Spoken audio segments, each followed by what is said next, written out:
যে ব্যক্তি আজকে আমার এই কথাগুলোকে স্মরণ রাখবে সে যেন অন্যের কাছে এই কথাগুলো পৌঁছে দেয়। হতে পারে যার কাছে পৌঁছে দেওয়া হচ্ছে সেই এই কথাগুলোকে বেশি সংরক্ষণ করতে পারবে। আল্লাহ পাক তার প্রতি রহম করুন যে আমার এই কথাগুলোকে অন্যের কাছে পৌঁছে দেবে।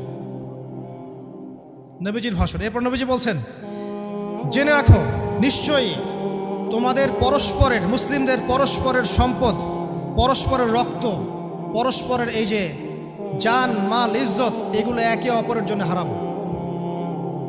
মুসলিমদের পরস্পরের রক্ত, পরস্পরের ইজ্জত সম্মান একে অপরের জন্য হারাম, এর হানি করা একে অপরের জন্য হারাম।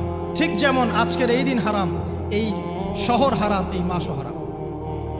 নবী করিম সাল্লাল্লাহু আলাইহি ওয়াসাল্লাম বলছিলেন, জেনে রাখো তিনটা বিষয়ে যেন তোমাদের অন্তর কখনো খেয়ানত না করে।